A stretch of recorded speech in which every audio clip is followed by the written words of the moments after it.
हरे कृष्ण। हमारे शास्त्र कहते हैं, पुण्य सुसंचितम याति कल्पकोटि शतार्जितम सशल्यम ये प्रकुर्वन्ति मुक्तिदम मम वासरम। अर्थात जो व्यक्ति मुक्तिदायक मेरे दिवस पर उपवास करता है परंतु वह दशमी के साथ सम्मिलित हो तो उसके पूर्व काल के 100 चक्रों में अर्जित पुण्य नष्ट हो जाते हैं। यहाँ पर भगवान श्री विष्णु उनकी प्रिय एकादशी तिथि की बात कर रहे हैं। ये वही एकादशी तिथि है जो मनुष्य के पूर्व जन्म के सहस्त्र कोटि पापों का नाश करती है और जिसका श्रद्धा और नियम पूर्वक पालन करने से मनुष्य आध्यात्मिक जीवन के परम गंतव्य को प्राप्त कर सकता है। एकादशी के विषय में ये भी कहा गया है, संसार सर्पदष्टानां नराणां पाप कर्मणां एकादशी उपवासेन सद्य एवं सुखम भवेत्। अर्थात संसार रूपी सर्पदष्ट पापी मनुष्य समूह जब एकादशी का उपवास पालन करता है तो वह तुरंत ही सुखी हो जाते हैं। अगर कोई मनुष्य इस भौतिक सुख सुविधा प्राप्त करने के लिए भी एकादशी व्रत करता है तो ये कल्प वृक्ष के समान उस मनुष्य की भौतिक इच्छा को भी पूर्ण कर देता है। और अगर कोई अपनी भक्ति में वृद्धि करने के लिए एकादशी व्रत करे फिर तो उसके ऊपर भगवान श्री कृष्ण की विशेष कृपा हो जाती है और ये एकादशी व्रत पालन उसे सर्वोच्च गति प्रदान करता है और इसमें कोई संशय नहीं है।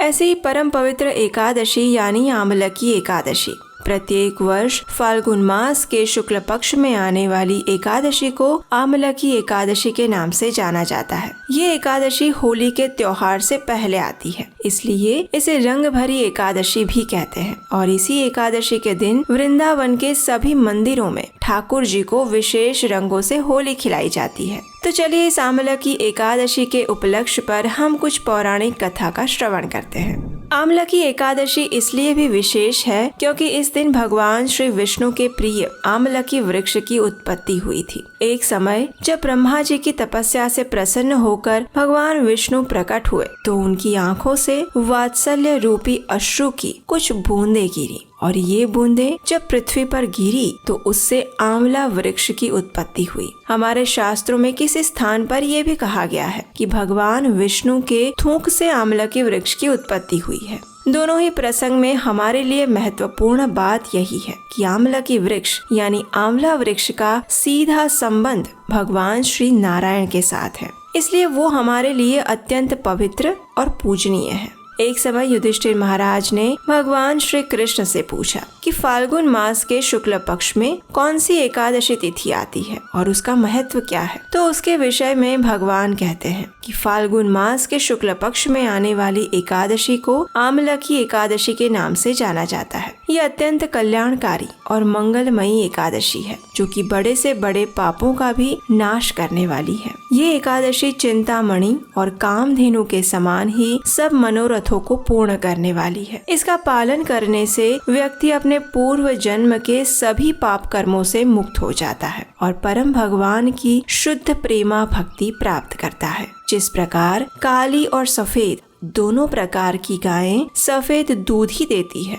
उसी प्रकार शुक्ल पक्ष और कृष्ण पक्ष दोनों की एकादशी समान रूप से मुक्ति प्रदान करती है। जो व्यक्ति इस एकादशी की महिमा का श्रवण भी करता है उसके भी समस्त पाप नष्ट हो जाते हैं। एक समय नंद महाराज ने श्री कृष्ण के कहने पर गोवर्धन पूजा उत्सव का आरंभ किया और उससे रुष्ट इंद्रदेव ने 7 दिनों तक मूसलाधार वर्षा की। ये उत्सव अमावस्या के दिन हुआ था और फिर शुक्ल पक्ष का 9वां दिन बीत जाने के बाद 10वें दिन देवराज इंद्र ने भगवान श्री कृष्ण की उपासना की और इस प्रकार सभी व्रजवासी इंद्र के कोप से मुक्त हो गए। तत्पश्चात नंद महाराज ने पूर्णमासी के 11वें दिन संपूर्ण दिन का उपवास करके एकादशी व्रत का पालन किया, यानी शुक्ल पक्ष की एकादशी तिथि। इस व्रत का पारण करने के लिए वे अगले दिन यानी द्वादशी पर प्रातः काल में ही यमुना में स्नान करने चले गए, लेकिन उन्होंने बहुत जल्दी स्नान कर लिया था, इसलिए वरुण देव के एक पार्षद ने उन्हें पकड़ लिया। जब काफी समय तक नंद महाराज पानी से बाहर नहीं आए तो वहां उपस्थित सभी गोपगण घबरा गए। उन्होंने सहायता के लिए कृष्ण को पुकारा और क्योंकि नंद महाराज ने पूर्ण श्रद्धा और भक्ति भाव से एकादशी व्रत का पालन किया था, इसलिए वरुण देव के पार्षद भी उन्हें कोई हानि नहीं पहुंचा पाए। आखिर श्री कृष्ण ने स्वयं जल में जाकर नंद महाराज को वरुण पार्षदों से छुड़ाकर ले आए। इस प्रकार श्री कृष्ण ने द्वादशी के दिन नंद महाराज की रक्षा की। हमारे शास्त्रों में ऐसे अनेक उदाहरण प्राप्त होते हैं जिसमें एकादशी व्रत पालन करने वाले साधक की महिमा गाई गई है और प्रत्येक संकट से उनकी रक्षा हुई है। श्रीमद् भागवतम में आने वाली महाराज अम्बरीश की कथा भी इसी बात का पुनरुच्चारण करती है, जहाँ भगवान का सुदर्शन चक्र दुर्वासा मुनि के श्राप से अम्बरीश महाराज की रक्षा करता है। तो चलिए अब हम देखते हैं कि फाल्गुन मास के इस शुभ अवसर में आने वाली आमलकी एकादशी का व्रत पालन करने की विधि क्या है। महाभारत के अनुपर्व में कहा गया है, अनायुष्यम दिवा स्वप्नम तथाभ्योदित शायिता प्रगे निशा माशु तथा नैवोच्चिष्टः स्वपन्ति वै। अर्थात दिन में सूर्योदय के बाद सोना आयु को क्षीण करने वाला है। प्रातः काल और रात्रि के आरंभ में भी नहीं सोना चाहिए। इसलिए जो भी व्यक्ति एकादशी व्रत का पालन करना चाहते हैं उसे कम से कम एकादशी के दिन प्रातः ब्रह्म मुहूर्त में उठ जाना चाहिए। ब्रह्म मुहूर्त का समय यानी सूर्योदय से 1.5 घंटा पहले का समय। उठकर स्नान इत्यादि से शुद्ध हो जाना चाहिए और फिर अपने घर में या मंदिर में भगवान की मंगला आरती करनी चाहिए अथवा उसका दर्शन करना चाहिए। तत्पश्चात इस आमलकी एकादशी व्रत का संकल्प लेना चाहिए। उसके लिए हाथ में गंगा जल लेकर भगवान के समक्ष जाइए और उनसे प्रार्थना करते हुए इस श्लोक का उच्चारण करिए। अगर आप संस्कृत में श्लोक नहीं बोल सकते तो कम से कम हिंदी में उसका अनुवाद अवश्य सुनना या पढ़ना चाहिए। ये श्लोक और उसका अनुवाद इस प्रकार है। एकादश्यां निराहारः स्थित्वा अहं परे हनि भोक्ष्यामि पुंडरीकाक्ष शरणं मे भवाच्युत। इसका अर्थ है, एकादशी के दिन मैं भोजन से विरत रहूंगा और अगले दिन ही अन्न ग्रहण करूंगा। हे पुंडरीकाक्ष, हे अच्युत, कृपया मुझे अपनी शरण में लीजिए, मुझे आपकी भक्ति प्रदान करिए। इस प्रकार संकल्प लेने के बाद अब समय है तुलसी सेवा का। तुलसी देवी को एक मध्यम उच्च आसन पर स्थापित करें। उसके बाद उन्हें आवश्यकता अनुसार जल प्रदान करें। उनके समक्ष घी का दीपक प्रज्वलित करें। कुछ लोगों द्वारा ऐसा भ्रम फैलाया जाता है कि एकादशी के दिन तुलसी में जल नहीं डालना चाहिए क्योंकि तुलसी देवी उपवास करती है, लेकिन ऐसी किसी भी बात का समर्थन हमारे शास्त्र में नहीं किया गया है और इसलिए ऐसी भ्रामक और तथ्य विहीन बातों को न माने। इसके बाद तुलसी देवी के समक्ष बैठकर हरे कृष्ण महामंत्र की माला का जप करें। इस दिन आप जितना अधिक मात्रा में इस माला का जप कर सकते हैं उतना अच्छा होगा। अधिकतर भक्त एकादशी के दिन 8, 16 या 25 माला का जप करते हैं। अग्नि पुराण के 12वें अध्याय के 6ठे श्लोक में कहा गया है कि एकादशी के दिन भरपेट खाना निषिद्ध कार्य है और उस दिन उपवास करना निश्चित रूप से भगवान श्री कृष्ण को प्रसन्नता देने वाला है। इसलिए एकादशी के दिन हम उपवास का पालन करते हैं। पंचरात्र नामक ग्रंथ में बताया गया है कि एकादशी का पालन करने वाले व्यक्ति को एकादशी के दिन इन 5 चीजों का त्याग करना चाहिए।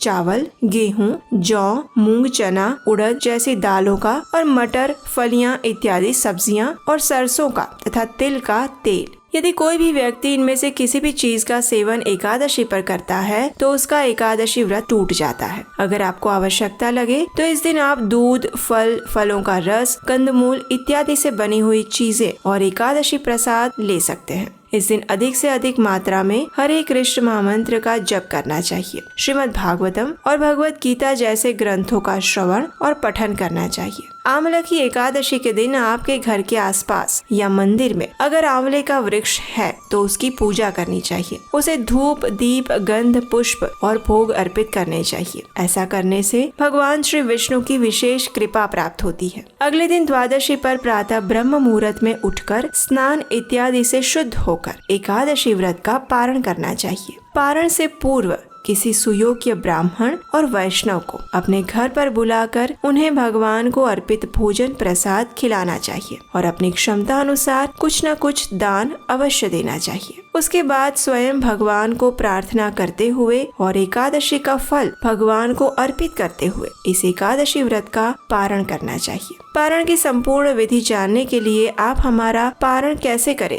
ये वीडियो भी देख सकते हैं। इसके लिए आप हमारे चैनल के प्लेलिस्ट में जाकर एकादशी कथा फोल्डर को ओपन कर सकते हैं। तो कैसी लगी आपको ये आमलकी एकादशी से संलग्न ये कथा? अगर अच्छी लगी है तो अपने मित्रों और परिवारजनों को शेयर कर दीजिए। और अगर आपको लगता है कि इस प्रकार एकादशी से जुड़ी प्रमाणभूत वीडियो बनाकर हम अपनी वैदिक संस्कृति के प्रचार का सराहनीय कार्य कर रहे हैं और अगर इसमें आप भी हमारी सहायता करना चाहते हैं तो स्क्रीन पर दिए गए नंबर पर अपना आर्थिक योगदान भेज सकते हैं। आपके द्वारा निरंतर भेजे जा रहे इस योगदान के माध्यम से हम अपनी कथाओं को और वीडियोस को और अधिक बेहतर बनाने का प्रयास कर रहे हैं और इसके लिए ये हमारे लिए अत्यंत लाभदायी साबित होता है। और हाँ, हमें आपको बताते हुए प्रसन्नता हो रही है कि आपके प्रिय जगन्नाथ जी फिर एक बार आपके घर आने के लिए तैयार हैं। आप उन्हें अपने घर में और जीवन में आमंत्रित कर सकते हैं हमारी वेबसाइट नीलाचल.com पर जाकर। और हाँ, आप उन्हें अपने मित्र और परिवारजनों को उपहार स्वरूप में भी दे सकते हैं। और हमारा विश्वास कीजिए कि ये इतने सुंदर और दिव्य है कि एक बार अगर आपने उन्हें अपने घर में स्थापित कर दिया